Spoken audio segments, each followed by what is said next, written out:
Third year class के इस session में हम वीणा के तारों पर स्वरों की स्थापना इस विषय पर चर्चा करेंगे। वीणा एक बहुत पुराना साज है, तंत्रवाद्य है और उसके तार पे जो लंबाई है उस पर स्वरों की स्थापना पंडित अहोबल जी ने सबसे पहले की थी, जो कि एक बहुत बड़ा कदम था, बहुत महत्वपूर्ण कदम था। और उसके बाद में श्रीनिवास जी ने इसको और स्पष्ट किया। स्वरों का जो नाप है वीणा के गुड़ज से उन्होंने लिया। सबसे पहले मध्य षड्ज के बारे में चर्चा की है। इसके लिए उन्होंने सबसे पहले 36 इंची लंबा एक तार लिया, जिसमें एक जो सिरा था वो गुड़ज नाम दिया और दूसरा मेरू, दोनों सिरे के नाम दिए। और ये जो तार था उसको बिना दबाए छेड़ा गया तो मध्य सप्तक उन्होंने उसको स्थापित किया। फिर हम आते हैं मध्य सप्तक के बाद में तार सप्तक का, मध्य सप्तक का षड्ज के बाद में तार सप्तक के षड्ज पर, सा पर यानी। इसमें उन्होंने मेरू से गुड़ज तक की जो 36 इंच की लंबाई वाला तार है उसके ठीक 2 भाग किए, यानी 36 को 2 से भाग दिया तो 18 इंची आया। और इस 18 इंच पे उन्होंने तार षड्ज की स्थापना की। तार षड्ज के बाद में अति तार षड्ज के बारे में चर्चा की। उसमें उन्होंने गुड़ज से लेके 18 इंची यानी तार षड्ज जहाँ पे स्थापित किया है उस 18 इंची के 2 भाग किए। किसके, आप समझ गए होंगे। अति तार षड्ज को स्थापित करने के लिए उन्होंने तार षड्ज और गुड़ज के बीच की जो लंबाई है 18 इंची, उसके उन्होंने 2 भाग किए। उसको 18 को 2 से भाग करने में आया 9, तो 9 इंच पर उन्होंने अति तार षड्ज स्थापित किया। फिर मध्यम पर उन्होंने फोकस किया। मध्यम के लिए उन्होंने मेरू से लेके तार सप्तक का जो जगह है वो जगह है 18 इंची। मेरू से लेके तार सप्तक की जो बीच की जो जगह है वो 18 इंची है। उसके उन्होंने 2 भाग किए, तो 18 इंची के 2 भाग किए तो 9 आ गया। और 9 को उन्होंने तार षड्ज जहाँ स्थापित किया था, यानी 18 इंची पे जो स्थापित किया था उसमें 9 इंच को जोड़ दिया। 18 इंच में 9 इंच को जोड़ दिया तो कितना आया, 27 इंच आया। फिर से आप इस चीज़ को समझें। तार षड्ज और मेरू के बीच की जगह को यानी 18 इंच को उन्होंने 2 भागों में बांटा, 9 आया।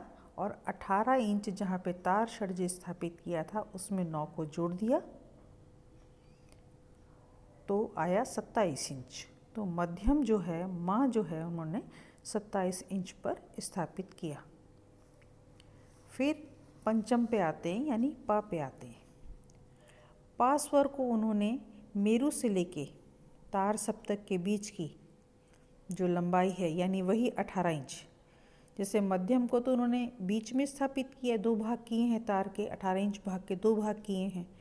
इसी प्रकार मेरू से लेके तार सप्तक के षड्ज के उन्होंने जब 3 भाग किए, यानी 18 इंच को 3 से भाग दिया तो 6 आए। और उस 6 के अंदर उस 6 को उन्होंने 18 इंच से जोड़ दिया।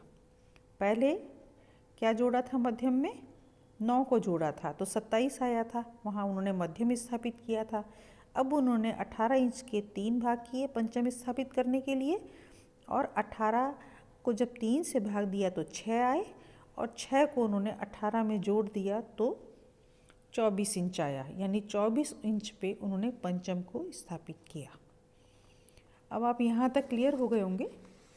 तार षड्ज, मध्य षड्ज, अति तार षड्ज, मध्यम और पंचम। पंचम में 3 भाग कर रहे और मध्यम में 2 भाग किए। अब हम आते हैं गंधार पे, यानी गा पे। गा में मेरू और पंचम की जो बीच की जगह है मेरु इसमें दिखा आप स्लाइड में है तार, और पंचम जो स्थापित किया है 24 इंच पे किया है। तो 36 इंच से लेके 24 इंच की जो दूरी है 12 इंच हुई। इस 12 इंच के उन्होंने 2 भाग किए। क्या स्थापित करने के लिए? गंधार स्थापित करने के लिए उन्होंने पंचम और षडज के बीच की जो दूरी है यानी 12 इंच के 2 भाग किए। तो वो हुआ 12 को 2 से भाग करो 6 आएगा। पंचम 24 पर है, उसमें हमने 6 और जोड़ दिए। जो अभी पंचम और षडज के बीच की जो दूरी थी 12 थी, उसको हमने 2 भाग किया, 6 आया। 6 को हमने पंचम की जो स्थापना जब जहाँ की हुई है उसको जोड़ दिया। तो 24 + 6 = 30। 30 पर उन्होंने गंधार स्थापित किया यानी ग स्थापित किया। आप समझ गए होंगे इतना। अब ऋषभ पे आते हैं, रे पे आते हैं। रे के लिए उन्होंने कौन सा फार्मूला अपनाया? 36 से लेके मतलब मध्य सप्तक के सा से लेके पंचम तक की जो दूरी है वो है 12 इंच। गंधार के लिए उन्होंने क्या किया था? 2 भाग किए थे इसके।